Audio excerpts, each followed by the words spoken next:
Hello and welcome to this webinar focused on Making Tax Digital, or MTD. I'm Maggie Holland. I'm the Director of the B2B sites at Dennis Publishing, so that's Channel Pro, Cloud Pro and IT Pro, and I'll be your moderator for the discussion today, which is brought to you in association with Sage. We're here for what promises to be a very engaging and interesting discussion. We're going to try to answer questions such as what is MTD? Why is the government making these changes? Why now? What are the key benefits? What are the key challenges? And probably most importantly, what are the key deadlines? So joining me for that discussion is Tom Ritchie, who's a product marketing manager from Sage, and Kevin Reid, a business and finance journalist and consultant and former editor of Accountancy Age. Thank you both very much for joining me today. We also want to hear from you, the audience, so please do submit your questions using the interactive dashboard and we'll do our very best to get them answered for you during the session. So without further ado, I'd like to briefly hand over to my speakers to introduce themselves to you. Tom, you are charged with helping Sage partners and their respective customers be successful. So would you be able to tell us a little bit more about what that entails, please? Yeah, so fundamentally my role is to support businesses to achieve what they need to achieve under MTD. MTD is a huge change to UK tax, but what my goal is to make sure that it doesn't feel like that for UK businesses. So fundamentally, I've been working with businesses, accountants, partners, and HMRC to make sure that this transition to digital VAT submission is really slick and really easy. Great, thanks very much for joining me. And Kevin, if I can ask you to do the same and tell the audience sort of who you are and what your respective area of expertise is. Sure, of course, Maggie. So it's nice to be interviewed rather than doing the interviewing for a change. In fact, as this recording goes live, I'm in my 19th, just entering my 19th year as a journalist, covering effectively the accountancy profession, either accountants in business or accountants in practice, and gone through a journey working across Accountancy Age and Financial Director magazines and having the honour and privilege of editing both of those. I've been a freelance journalist for the last couple of years, and that's kind of broadened some of my horizons. I've covered a lot more the SME marketplace and corporate as well, so UK PLC. So I have a kind of broad understanding of where accountants and the finance functions sit in the world and the importance that they have in relation to how businesses operate, really. And it's been great fun and I greatly enjoy it. Excellent, thank you. Nicely setting the scene for us there, Kevin. Thank you very much for that. If I could turn the spotlight onto you for a moment then, Tom. You know, what's your take on Making Tax Digital? How will it affect businesses? You know, what's Sage rolling out? I believe you've got a few slides to help tell the story. Yeah, indeed. So I'm going to go through a couple of slides because there's some fundamental things that I think we need to cover, and it's good to have a visual to show people the steps that we want to go through. So first of all, let's talk about what is Making Tax Digital. So MTD is a programme that's going to affect every accountant, bookkeeper and UK business, as well as many individuals as well.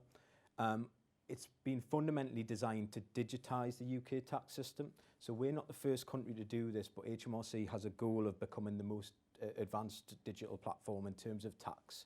And the goal of that is it's kind of Kevin's point earlier, is to help reduce the tax gap. So we know that there's been a big tax gap, mainly due to errors when processing. Around, on average, it's £9 billion a year. So they're looking to close that tax gap, but also reduce the admin burden. So that'll be from their side, but it'll also be from the businesses' side as well, because moving to a digital way of submission will be better for businesses in the long run. It's just about making that change. Now, VAT is simply the first step on the road to making tax digital because it's going to cover all tax. But what HMRC have said is that obviously MTD for VAT is happening, and it's happening very soon. For other taxes, we're going to get a bit more information in the not too distant future, because obviously we've got a big thing called Brexit on the horizon as well. So VAT is happening. It will happen for tax. We're just waiting to see what the timeline looks like. If we can move on to the next slide. Perfect. So let's have a look at Making Tax Digital for VAT and what it actually means and what people are going to have to do. So from April 2019, VAT registered businesses with a taxable turnover above the VAT threshold are going to need to submit VAT returns digitally. So at the moment, what we know is that I think it's around 89% of businesses submit manually through the gateway. So that means that they pull their VAT return together through reports, or maybe even in software, but then log on to HMRC's gateway and type the 9 boxes in. You're not going to be able to do that anymore. You need to send it through what HMRC are calling functional compatible software. Now, basic functional compatible software is a piece of software that enables you to send the information to HMRC. And also just said that you need to keep digital records for VAT. So fundamentally, again, what that means is that you need to be able to show the digital record of each transaction that makes up the VAT return. And fundamentally, this is where software is really going to support with this process to enable businesses to achieve what they need to achieve, which is send the information in the new way to the new API that HMRC have created, but also it'll help kind of streamline their process and remove that manual element, and there'll be a big benefit of that. The last thing to cover on this is penalties. So obviously we're talking about April the 1st a lot. That's in a week's time. What HMRC have said is that from a penalties perspective, they will be lenient. So they haven't given any detail, but what they're looking to do is move to kind of a points-based penalty system in the future, and haven't really given clarity on what that looks like. But they are aware that obviously this is happening at a time when businesses have a lot going on, and fundamentally they've got a lot to do. So what they've kind of said is, we'll be lenient with businesses. Now, if you're a business that hasn't done anything to try and migrate to a digital process, then you're probably leaving yourself in a vulnerable position. If you have moved to a digital process and you end up facing a challenge, then they will take a more lenient approach.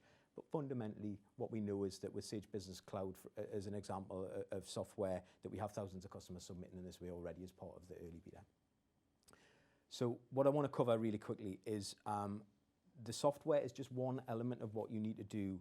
There are steps that businesses are going to need to take to prepare them for making tax digital, because it's not just about the actual solution that sends the information.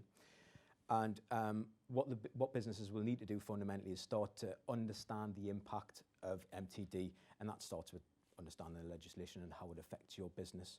And Sage has been focused on creating loads of content for every business to help them get that understanding. And we've created a hub where businesses can go to and basically go through the legislation. We've tried to put that in a format that works for all different types of businesses. Once you've got an understanding of the impact, which is fundamentally what it is, what it means to me, what I need to do, you need to review your current VAT process. So there'll be some businesses who have a digital VAT process already, and this is going to be really quick and easy change for them. There'll be some businesses who are more complex and have multiple systems where they pull information from to pull their VAT return together. They're going to have to review that process and basically say, how do I get from where I am now to a compliant position? Once they've worked that out, it's going to be a case of managing that change through. The next thing we would recommend is to adopt early. So if you have the opportunity to start doing MTD early, we would always recommend that you do that, and you can do this by registering early with HMRC. We're going to cover the timelines in a second, and we'll go into more clarity. And the last thing would be to get support. So as I said earlier, my role is to make sure that we're offering as much support as possible for UK business to help them through this change, because there will be great benefits on the other side of it. But you're not alone in this journey. Reach out, get support, speak to your accountant, speak to your business partner, speak to Sage directly, but just make sure you're getting help so you understand what you need to do. Now, the last thing I just want to cover is the timeline for MTD. So the 1st of April is a message that's in market, and a lot of businesses here on 1st of April, 1st of April. 1st of April is a from date. So fundamentally, businesses still have time. And this slide kind of represents when the submissions will actually take place. Now, this example is for a quarterly return, because that's the most common submission format. But fundamentally, what you need to do is your first VAT return that you will need to submit under the mandated rules is the VAT return that you start to calculate from the 1st of April. So we'll have businesses at the moment, and we get this question a lot of, I'm a January to March quarter. Now, obviously, businesses have a period of time following March that they have to calculate and then submit their VAT return, and that falls after the 1st of April. They can do that in the old way. Wow. That does not have to be a mandated submission. Now, if they have the opportunity to do it early, then why not? Because you're going to get the benefit of that digital process earlier. But don't worry if you're like, oh, I've got a lot to do before that time. Basically, your first one will be from April up until June, which means that your first submission is going to be August. So really, don't worry, you've got time.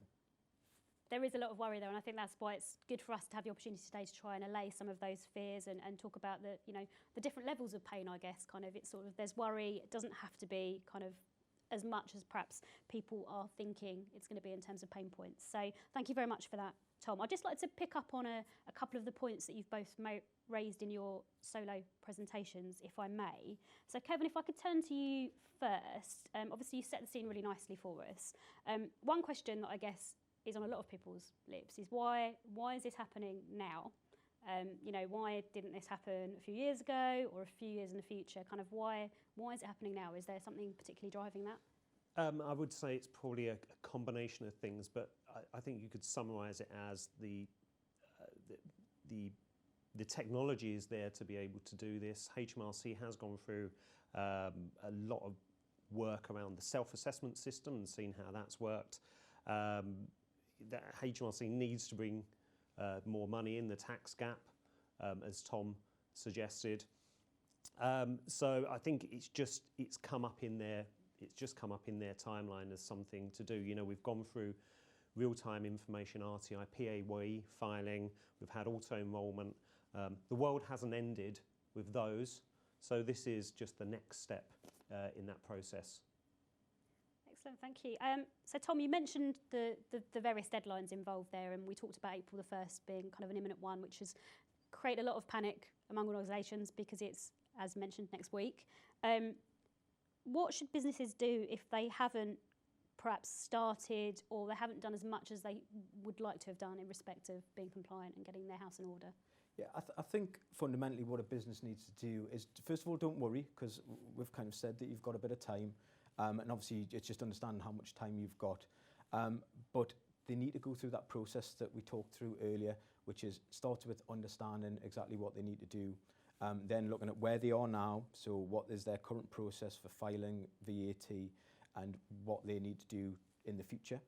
And basically that will involve reviewing their software as a first instance and making sure the software can support that change. And then it'll be a case of them looking at the process to say, well, where do I pull the information from? And that information needs to go into the software. So fundamentally, the transactions need to be in that software. So realistically, it's about going through that process, but also connecting with their support network. So if they are working closely with an accountant, work with their accountant. If they're working closely with a partner, work with the partner. If they're working or work with us directly, we've created a ton of support content to help people through that journey. But what I would say is start looking at it today if they haven't already. Excellent. And so Kevin, if I can pick up on something that HMRC are stating, that MTD as an umbrella kind of principle will enable businesses to be more effective, more efficient, and make it easier, much easier for them to pay the right amount of tax. Now that's quite a big statement, big promises. So is it really going to live up to that kind of? I would argue in the narrowest sense, no, it's not a game changer, but again, it's part of a process of digitising, automating, making the back end of your business work better data flow. And if you're doing that, then ultimately it puts you in a position to better understand your business. You know, things like MTD, there are some workarounds and bridging solutions. You know, if you're working with Sage or thinking about working with Sage, they should be able to get you through this process, you know, nice and smoothly, certainly if you're given enough time to do it. Does that mean that your world changes by doing this? Not really. I mean, the actual information that's going over to HMRC isn't fundamentally different from what you would have been sending pre-MTD. I guess it's, are you going to take I'm not a big fan of the word holistic. Makes me kind of cringe a little bit, but it does almost sum up, you know, are you taking a broad view of your back office and what technology you have there? Is it fit for purpose? Is it scalable or moldable as the world in which we live in develops? HMRC, this is not where they're going to stop.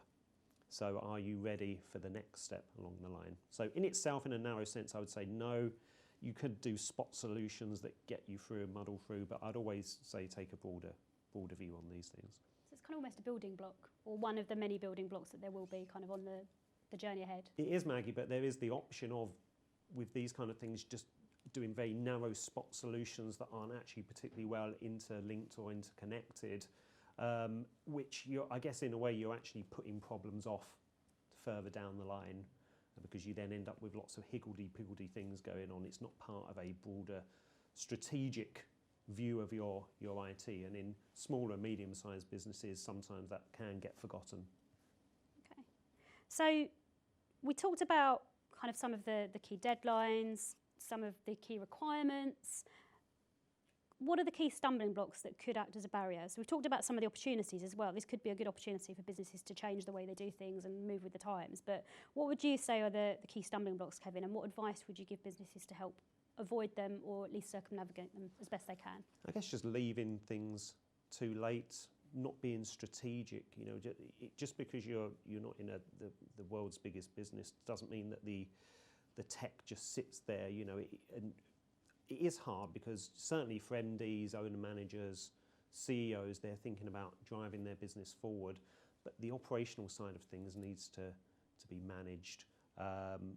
The world is changing very quickly around us. CEOs, MDs, owners have a vision. They're trying to divine what's going on. You know, you'd get to a point where the information that's coming into your business, certainly through a finance system, can help you make those decisions. So do you want the back office just there for compliance, or do you want it to help your business grow?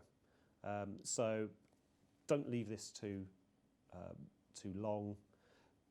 Don't compartmentalize it, and just try and spot solution it. I'm definitely sensing a theme of don't panic here, which I think is good advice. I think when people tend to panic, they can be very reactionary and maybe make the wrong choices.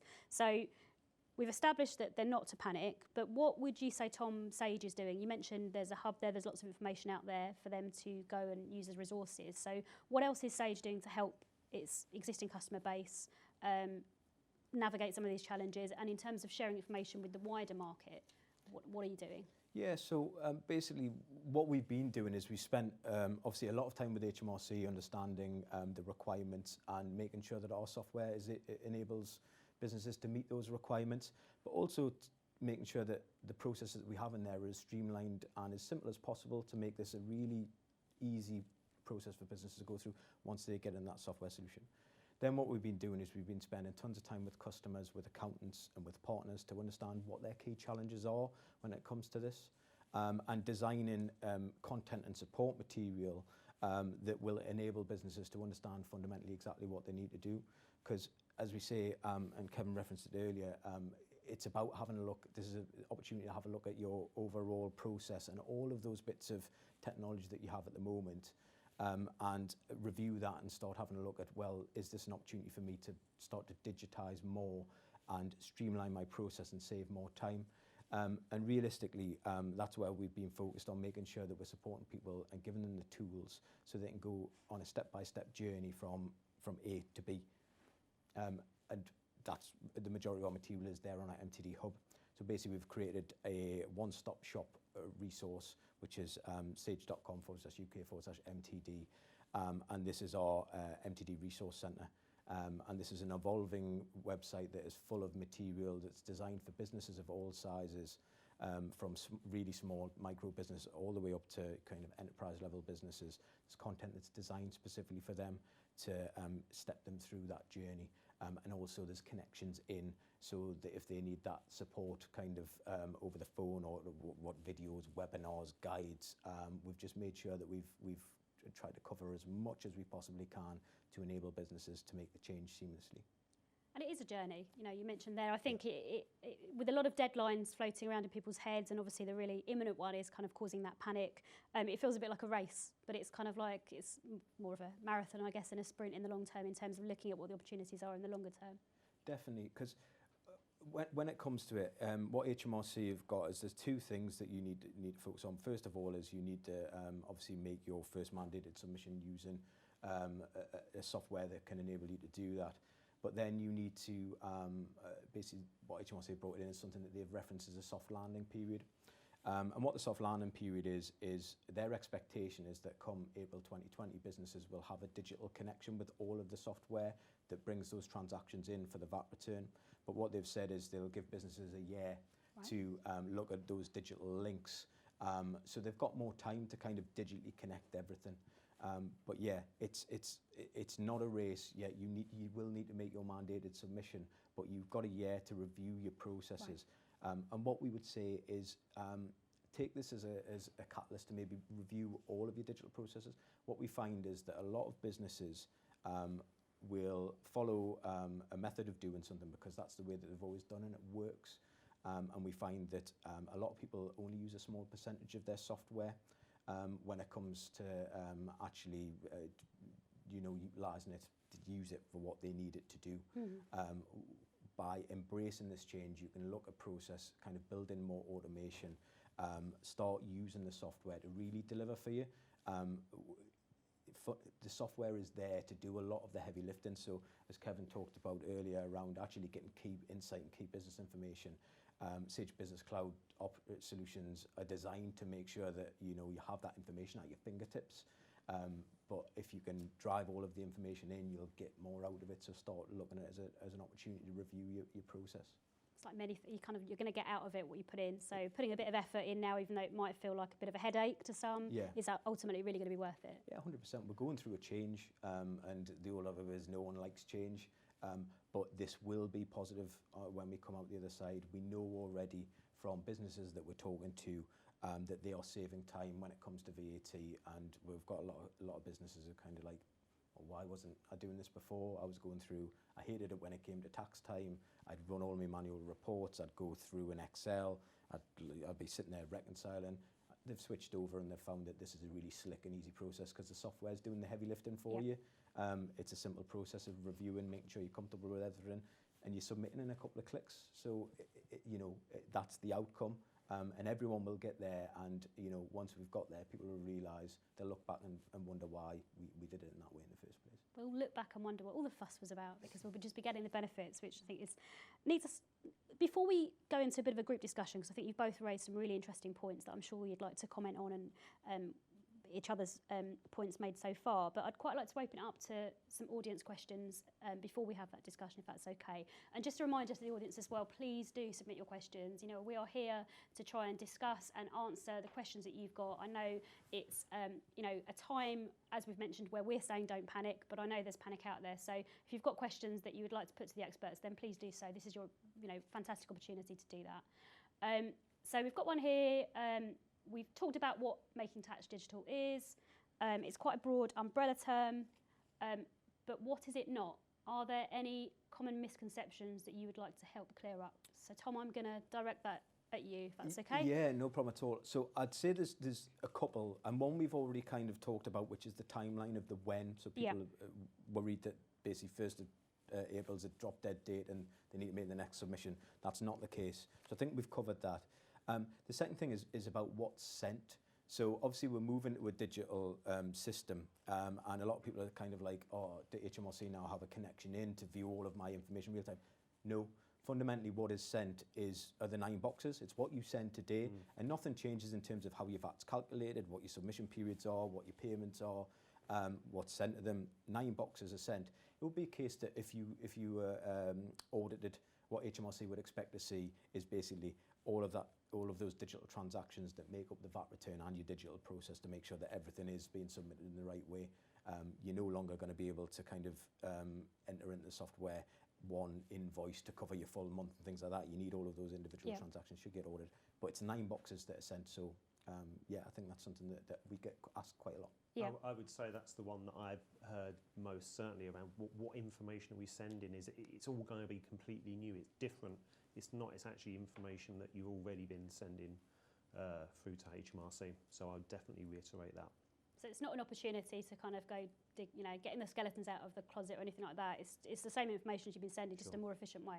Yeah. Is that what we're saying? The other one I'd add on to that is obviously MTD as itself is a direction of travel for the taxman across all of its taxes, whereas this is very much about VAT. Other, self-assessment, making tax digital, that's further down the line. Yeah. This is very much focused on VAT and not everything. Okay, so small businesses in particular, there's a question here about small businesses, are already task-rich but resource-poor. I think that's probably large businesses face that to a lesser extent, but isn't this just another headache for them to deal with? Kevin, is it headache, opportunity, problem? What would we say? Any legislative-driven, compliance-focused change will initially feel like a headache. It's about meditating and taking a broader view about how do we turn this into an opportunity. Small businesses will use their external accountant and perhaps have a finance manager and some nascent accounting or reporting and bookkeeping systems from a compliance perspective. So I guess they will go through a period where how do we start utilising the back office to help it drive the business forward? I know I've already mentioned that, but that really is the key thing. You should be able to make these kind of changes with the technology that's available relatively quickly. I guess it's more about understanding processes and your people. The tech is there, and obviously we're fingers crossed that HMRC takes the information in at their end, all fine and dandy, which we'll see how that goes. But moving on, small businesses will go through that process of let's use the back office to actually help drive the business forward. And as I've said, this is one of these kind of markers in the sand where, okay, where are we with our tech? It's got us through our first 2 or 3 years. Things are moving around us. We need better information within the business anyway. If you're doing that, if you're thinking about growing your business, this stuff should all flow naturally from that. And I think just to pick up on that point, I referenced this earlier, but I was talking to a business just the other day who is one of our early adopters, who basically they've gone through this journey and they've done their first submission. They said that it saved them 2 days in terms of their VAT process. But just as important, the headache of, it's VAT time, I've got to go through that painful process. They found it really quick and really easy. So HMRC said that this is what the outcome should be. We are starting to see that tangible outcome, and businesses are realising that benefit of moving to digital. And that's just time back for them to invest back into their business. So taking that admin process away, what we'd love to do is save businesses all of that time on admin. And MTD is just the start of that. Automation through technology, through software, could really enable businesses to kind of move and focus their time on what's important to them. If you're a finance manager, your accountant in situ within your business is spending their time producing, analysing data, producing reports for you in terms of your products, your billing, your invoicing, how you're performing effectively, management accounting, management reporting, that's much better than them manually entering information and manually sending in compliance-focused information, and your finance manager or CFO will be very appreciative of that. Okay, so question from the audience. I think this is a topic you've already touched on, Tom, but I guess it'd be good just to reiterate really in terms of the no panic message. Talking about the current deadlines as a soft landing, and in terms of the HMRC being lenient on kind of those who maybe aren't where they want to be. So could you just reiterate kind of the points you made earlier about that, please? Yeah. So just to make it clear, soft landing doesn't mean that you have you don't need to submit your first VAT return under your mandated period. You've got to submit digitally. Soft landing is about that connection of all of your bits of software together, so that basically fundamentally where HMRC want to get to is there's no kind of human intervention in terms of pulling information from one system and pushing it into another through copy and paste or pulling it into Excel or anything like that. So Kevin referenced bridging tools. Excel could be a digital form. That's a digital record. But what you're doing there is basically taking that information from one system and then using a bridging tool to kind of push it up. That's not where HMRC want to get to. They want that information to be kind of from the source. And businesses have a year to do that from April the 1st. So by April 2020, HMRC have said that they want everyone to have those digital links in place. So again, this is something that they've listened to businesses. We're still pushing forward with the digitisation, but they're making sure that they're given a bit more time because, if you're a big business or a complex business, then the review might take a little bit of time for you to go through, and you might need to make some changes. But yeah, you've got a bit more time to go through and review all of that. Excellent. So Kevin, then, question about not complying. Tom just mentioned there, you've got to do this, so it's not negotiable. Obviously, the time in which you've got to do certain elements the pace has maybe changed a little bit in response to feedback. But What are the risks of not complying, other than the penalty-based system and getting in trouble? What do I stand to lose as a business for just ignoring and not moving with the times? I guess certainly in the short to medium period, any of the any of the risks are relatively soft, and as Tom has very clearly pointed out, HMRC is stretching out that timeline as long as it feasibly can, and being soft landing as far as penalties are concerned as well, bearing in mind they're points based. I guess if you're from a competition basis, there's so much fantastic technology out there for running and understanding your business. If you're not keeping up with this, then your competitors will. Now, I know that's very easy to say and that is very soft, but that is the way of the world. So if you're struggling to run your business and understand what's going on with your business, then your competitors will be. They will be more efficient. They will spend more time actually doing the harder stuff, which is being in front of potential clients, marketing their services, understanding the world in which they operate. So that's where it goes from kind of soft to actually quite hard. If you have a direct competitor, the CEO can spend an extra day or 2 days out selling or providing a service compared to you, because you're getting dragged into doing clunky stuff in the back office, then you're at a big disadvantage. So it does go from soft to hard quite quickly. So, Tom, you talked about a customer example of, I think it was two days saved that you mentioned there, which is a fantastic number, in terms of what they can then do with that time. So is it about obviously following and being compliant with the legislation so that you can be more efficient, but also then freeing up your people who would be, ingrained in those manual processes to actually do other value-added tasks and be able to actually add more value to the business as a whole? Yeah, 100%. And realistically, that's going to be the benefit that comes out of this. Right. So the tax process, the VAT process, is one element of that, and everyone's kind of having the arm twisted a little bit because they need to do this. But what businesses should be doing is having a look at this and having a look at the time they'll save from the VAT and saying, well, where else could I save time? Yeah. Okay. And obviously, in terms of the software that we develop, we are continually adding in more functionality, more automation to support businesses with it. But as I kind of mentioned briefly earlier, what we find is businesses do what they do and they know what they know, and they'll stick to that process. Take it as an opportunity to have a look at what your software can do for you, because our software should be working for businesses to give them that time back, to automate process, to streamline process in loads of areas. And the businesses that will embrace that will be the ones that will move forward, and they'll free up more time to focus on what matters to them and support them to grow. So what role can the cloud play in doing this? There's been conversations historically around cloud computing, generally speaking, around loss of control, worried about security, all those kind of things.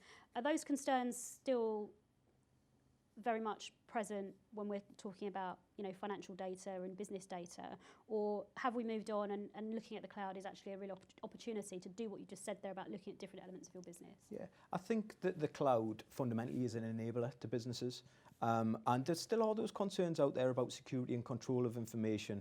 But what we've tried to do, if we look at Sage Business Cloud, which is our portfolio of products, we've got options that are available for customers, so you can be fully in the cloud if you want to. You can still have the power of that desktop software, but we enable it to connect to the cloud. Again, it's a choice. But what it does is the cloud enables you to kind of become more mobile, have access to key information on the go, really vital and really important. Get great core information out of your software. Share information through the software, and it is safe, it is secure. It shouldn't necessarily be a concern for businesses, but fundamentally, as I said, it's an enabler for businesses. What the cloud also does is, obviously, if you are a business that has a high IT cost or anything like that, if you move to the cloud, it kind of eliminates a lot of that, because it's all processed. All you need is access to a device and the internet fundamentally. But it just depends on what's right for your business. So realistically, when you're looking at this, you should be talking to whoever you're working with, your partner or something, about the challenges that your business faces, so they can get an understanding, or we can get an understanding of your requirements. And then it should be a case of looking at software that is right for your business, not necessarily just driving you down one avenue. Right. Basically, you need to have a piece of software that is designed and bespoke around what your business needs to do. Now, for smaller businesses, it might be a case that it's something that's kind of out of the box. When you get in that kind of enterprise management space, you might need something that's a bit more complex, that's designed for your business. But fundamentally, this is an opportunity to review. And the cloud, the future is the cloud. That's where we're going. But at the minute, it's about choice and what will work for you, but it's definitely an enabler for business. Okay. The pricing models obviously are really interesting around cloud. The products or services effectively are very scalable. Security, I don't see why people would think that the cloud is less secure than having servers based in a room next to where you work. I'm all cloud. Excellent. And we've chatted before, Kevin, about the importance of technology, but also the importance of not just looking at changes, whether it's making tax digital or digital transformation generally, not just looking at technology as a silver bullet. There's other things that need to come hand in hand with that around culture and the way that the business is, the vision is filtering down from the top all the way down to those at the grassroots level. So what would you say about the importance of the other elements? I think from a project perspective, and perhaps start from a strategic perspective, the tech has to run in tandem with your direction of travel. I think even in small business, you need to think very carefully about who is tech focused, who has project skills, who has organisational skills, who is going to do the nitty gritty stuff. As a CEO, owner, MD, you will delegate a lot of that down. But in a small business, you also need to be bought into that as well. So I think if you are at the top, you need to be tech literate to an extent. You need to be pro technology, but you need the people there that are going to support you. And some of those will be external. If you're a growing business, ambitious business, looking to run your business really well, I'd expect my accountant to be able to, or advisor to be able to mirror that, and I'd expect the tech providers as well to understand my direction of travel. And then you need people within the business who you can trust and who buy into the direction and make sure that these changes get made. And as an MD, you don't want to be spending hours doing this, but you do need to have trust in people to get on with those tasks. And I guess you have to own it as you do as a small to medium-sized business. You can't dislocate yourself from it. So you've got to get involved, but just make sure you've got the right skill sets either internally, and make sure you can get some external advice as well. And I would expect tech providers and the accountants to be integral to that process. Yeah, I'll reiterate that point about getting help. It's obviously we're going through a change, but it's about getting support. Businesses aren't on their own with this. We've spent, been working on this for a few years now, but also look to your accountant, look to your trusted providers to help you with this process. And not just about the software element of it. Look for someone who can help you with managing change. Look for support. I think you'd be quite aggressive, perhaps isn't the term, but it's something you should take really, really seriously. Because the HMRC's moving digital, the way in which you operate as a business is digital. I'd expect your accountant to be certainly on board with that. And if you're asking them questions about MTD, VAT and direction of travel, and you're not getting clear answers or the right answers, I would start seriously thinking about who you're working with. There you go. Bombshell. Is there anything we could learn from other countries in terms of where they may have made similar changes around the world? Or is it something that we're very much finding our feet for the first time and we just have to kind of go it alone, but with support from sort of UK partners and UK experts? No, we're not the first to go on this journey, and I think HMRC have spent time understanding and learning from countries such as Germany who've implemented this. So it's not a case that we're going first. I think that other countries have gone first and are seeing the benefits from it, and that's kind of supported HMRC with driving through with the decision that they made.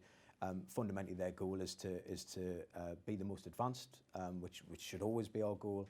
But yeah, we're definitely not the first. We're definitely connecting in with other countries who are starting to see the benefits, and have maybe taken this a little bit further than we have, because again, we're just sending the 9 boxes at the moment. Yeah. But yeah, we're not the first. Kevin, you talked about working with accountancies, advisory firms, tech providers. Yeah. What sort of questions should you be asking those partners, whether they're on the financial side, the technology side, or anything else? What sort of questions should you be asking? And then Tom, I'm gonna ask you to tell us what the answers should be to those questions, if that's okay. Okay, yes, yeah. Well, I mean, I think you should always, there's actually a fundamental question that the business needs to ask itself, and that is, where are we heading? Where are we heading in the next year to 5 years? And I think your accountant should always be cognizant of that, and actually if they're not asking you that I would say is probably a first warning sign that they're not thinking about your direction of travel. In terms of what the businesses should ask their accountant, I'd ask them that some of the information we've been presented here is really nice and clear, nice timelines. I'd expect your accountant to be able to understand these timelines and give you a mixture of technical and practical answers. Some of this stuff is technical, though with MTD VAT, ironically, it's actually relatively simple. But they need to have practical answers. I always expect accountants to do the proper hand-holding, whether you're self-employed or whether you're a large business or certainly a growing business. They should understand your direction of travel. So maybe one way of putting it is, can you ask them questions about your business? Do they have the answers? Do they understand where your business is and where it's heading? If they don't understand that, then it's going to be difficult, I guess, to ask them more technical or practical questions. But they should be able to steer you in the right direction.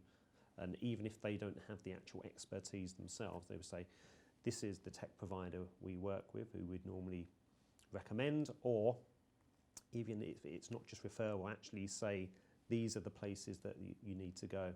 So they should be able to either answer things directly or have the solutions there, or if they don't, if it's slightly out of their remit, they should be able to send you in the right direction. Is that typical of some of the questions that you get asked, Tom, when you're working with customers? Kind of what to turn it on its head, rather, I think Kevin's nicely kind of asked a question and answered it at the same time. So maybe if I can rephrase my question to you is, what are the sort of typical questions and challenges that customers are presenting you to help solve with them? I think fundamentally it's that piece about how I get from A to B and understanding where they need to go to get their information. Now, if they're working with an accountant, my expectation of an accountant would be that they would have been proactive with this information. So what I would expect to see is that an accountant, depending on how they support their client, would have a plan of action to get the client in a compliant position. And that'll be done through different ways. And what we're finding with accountants is those that are embracing MTD, they're working with smaller businesses. We use shoebox businesses as a reference. So, those bags of receipts that go to the accountant. They're taking this as an opportunity to move them to a digital connection. So they'll give them an app or something like that where they'll start snapping receipts and that'll flow seamlessly. Right. So your accountant should have embraced this and should have fundamentally a plan, because if they're your trusted advisor, then they should fundamentally have a plan, which is why we spent so much time with our accountants, because this is a huge change for them, because fundamentally their job is to make sure that every single client, every business that they support has a plan to get them from where they are to where they need to be. What I would say is that we do find businesses that might not have that trusted advisor relationship with the client, and fundamentally we're taking that role with them and making sure that they've got all the guidance that they need to get them from where they are now to where they need to be.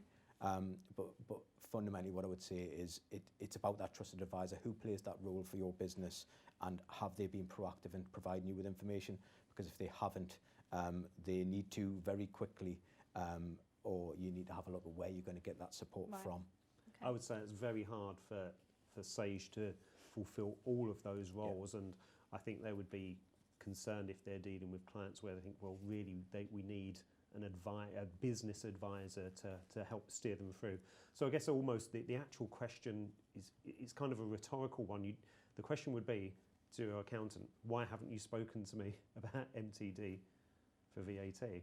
And if you're kind of asking that question, then you have to, they should be proactive, as Tom said. They should be answering the questions almost before you have them. A lot of great discussion points there. So I'm going to see if we can squeeze in some audience questions in the 10 or so minutes that we've got left. That hour goes very quickly, doesn't it? So we could probably have a lot more discussion Yes, around indeed. this. But let's see if we've got some questions from the audience there. Okay, so I am new to cloud-based tax software. Are there things I should be doing to prepare for the changeover? Do I need to consider and or invest in extra training? Who would like to answer that one? I would say fundamentally it depends on your situation. So you need to get an understanding of how you use the software to achieve what you need to achieve. So whether you need training or not would be based on your competency with that software. At Sage we offer various ways of support, so you can get support digitally, you can get support over the telephone with us, but what we find is that we've designed some specific training for making tax digital around kind of what is making tax digital, what does it mean for your business, stepping you through each step of that process. What we're finding is that people who have taken that training are coming out of it basically ready to go. Their confidence levels are really high with what they need to do, and they're adopting digital process earlier, which means that they're getting a return on investment earlier in terms of that time saving back. So I would say it would depend on where you're at, but I would never not recommend training, even if you're just feeling a little bit uncertain about it. But training doesn't necessarily have to come in the format of one-to-one or whatever. It's about connecting into the right content and content that works for you. Right, okay. Would you echo that, Kevin? I was just thinking about which country you touched on the point about which other jurisdictions are kind of moving towards digital, and so I was just kind of thinking, I was lining some up in my head on that one. I think we have had a question there about other countries. I think it was Germany that you mentioned, Tom, wasn't it? I believe It's so. kind of been there and done that. I think Australia has moved very far along the digital tax journey. I believe also the Nordic countries. So sorry, they were. But I guess there's things we around can my head. learn. So you mentioned training doesn't have to be one-on-one. It doesn't have to be in a classroom. It could be just absorbing information from your peers, from those around you. Looking at what other countries have done and kind of seeing the path that they've followed and what's worked, what's not worked. Well, with cloud and digitisation, that doesn't mean that face-to-face isn't important, and certainly for businesses that will never disappear. Yeah. And as such, so is learning and networking. So I'd always advocate there's a broad range of ways, whether it's e-learning or face-to-face, to build up that broader picture. Indeed. And when we looked at this, we looked at what businesses need. So some businesses will need digital content and they just prefer it that way. Some businesses will need video content. Mm-hmm. Basically what we do is we look at this and we speak to our customers, we speak to businesses and get an understanding, and basically we will offer a full support wraparound. So we'll go from here's some knowledge-based articles, because that might be enough for some businesses, all the way to do you want us to come on site and spend some time with you? So we've got that full range because we're here to make sure that businesses are ready and are confident with what they need to do, because we know that compliance is so important. Yeah, absolutely. It's having that choice. You mentioned that earlier about kind of there's no one size fits. Although the ultimate goal is the same in terms of the VAT element, there's certain things that you need to do. The way that you're going to get there is going to be different depending on the complexity of your organisation, your comfort levels. So in response to that, you can't just have a one size fits all kind 100%. Of educational resource programme. Yeah. Okay, so let me see which question I'm going to go for next. A recent survey found that only just over a third of SMBs are using software-based accounting systems. How easy is it going to be to get such a large percentage of SMBs over to MTD software by the deadline? Sounds challenging. I mean, you talked earlier about, I think it was 89% figure of businesses using manual processes to get this information. So if that's a large number that have got to change, but I'd say that's also a large number that have got the opportunity to change for the better. Is that how you'd frame it? Yeah, indeed. And what we know is that 89%, that's a high number of people who do manually. A big chunk of those businesses have software already, and it might be a case that they're just following a manual process because that's what they've always done, and we find that quite a lot. In terms of getting people onto software, there is software that is designed for businesses of all sizes. So if we look at the Sage Business Cloud, we have software that works for micro businesses all the way up to enterprise management to get people on making tax digital ready software.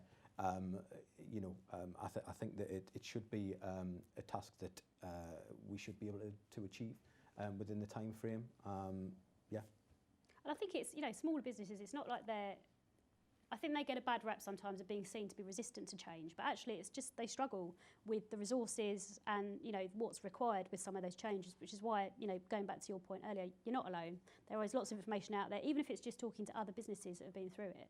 I think it's important to look at it like that, really, isn't it? Yeah, indeed, and what we talked about earlier around, we'll have smaller businesses who really rely on the relationship that they have with their accountant. And their accountant will be supporting them with this. So it might be a case that they don't necessarily need the software themselves because the accountant's going to do that element for them, and the accountant's looking to provide them with some new ways of digitally recording information. So whether it's apps where you can take a photo of a receipt or an invoice or whatever, and that flows through and the accountant does it for them. But what we'll find as well is that accountants will look to do a bit of kind of do with me, and we've got software options that allow you to seamlessly connect, and this is where the cloud really comes into its element, the accountant and the client working together. So there are tons of options out there for businesses. What I would say is talk with your trusted advisor, talk with your accountant, and talk with us because, as I said, because we've got what we describe as a portfolio of products, we're not trying to push one. We're understanding what you need from your business, how you work, and we'll find the right solution for you based on the complexity of your business, your budget, what you actually need to do, how you work with your accountant. There'll be people who are doing this in different ways, and there are different ways, but it's about what's right for you. Yeah. I think it's an interesting stat because it suggests to me that a lot of those small and medium-sized businesses will be using accountants, and those accountants put up with having information come through to them in an inefficient manner, or dare I suggest, quite a proportion of those accountants will not run very efficiently themselves. So I guess this is all driving a lot of change through that pipeline or that channel. We need the accountants to get on board with this stuff. From an MD CEO perspective, you've got to look at where we're all heading. The back end has got to run smoothly. It's got to support you at the front end, and if everyone seems tangled up in compliance at the back, it's all about crunching and churning through stuff, then something is going wrong. It's not optimal, and it doesn't need to be like that. It doesn't need to do, but it may require actually quite a lot of change in process, being brave, even looking at, is your accountant there to support that or not? I would expect the tech companies such as Sage and others to be really on top of that. The accountant in the mix is very pivotal. Your finance manager or whoever's looking after finance is absolutely pivotal in that. So if you're at the top of the business looking down, this stuff is clunky, you can start having some strong words and saying, like, let's make some change. Got to drive change from the top. But also, I mean, whether it's internal departments or stakeholders or other stakeholders within the ecosystem, so tech partners or accountancy, what you don't want to be doing is all working on what you think is the same jigsaw puzzle, and you get to the middle and find out actually you've opened two different boxes, right? You need to all be on the same page with this and kind of be moving in that same direction of travel. So I'm conscious that we are nearly out of time. So I am going to go to you first, Kevin, if that's okay, to give me your 3 key takeaways. So the audience have obviously listened to everything we've said. It's been a really interesting debate, but if they go away thinking of only 3 things, what would you like them to be in respect of MTD? I mean, you can manage this as a compliance exercise if you wish, and that's fine, and I think you can move through it smoothly. But just take a step and think, well, when am I going to get the back end of my business running better? And this could be a really good opportunity to start making broader change. It shouldn't turn everything upside down or break if you're trying to do bigger change while trying to deal with MTD VAT.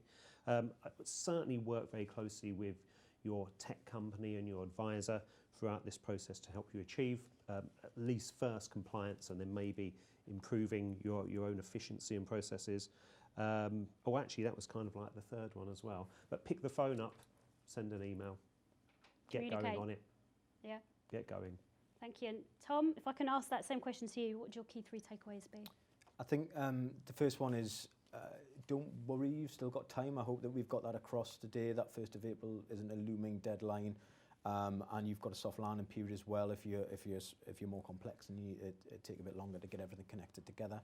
The second thing would be, but do start today. So we've given you kind of an overview of a simple process, but start that process by understanding exactly what you need to do, looking at your systems, looking at your process and reviewing that, understanding where you need to get to, and try to start implementing as early as you can, because you will start to get benefit as well. So if you take a view from a return on investment, if you're streamlining this process, the earlier that you can do that, the simpler it's going to be, and you're going to start to see that return. The last thing I'm going to say is get support. So reach out to your trusted advisor, reach out to Sage, reach out to your accountant, reach out to your partner. We've been working really closely with everyone who's connected with us to make sure that we've got everything that a UK business needs to support them with the transition. But the transition is going to be a good thing. So at the end of this, it will be a positive thing, and people will get benefit. Excellent. And in terms of that portal we mentioned earlier, just for the audience, it's sage.com/UK/MTD. That's correct. So definitely visit that and see what information you can get from there to help you on your journey. I mean, this is all of this resource is available to everyone.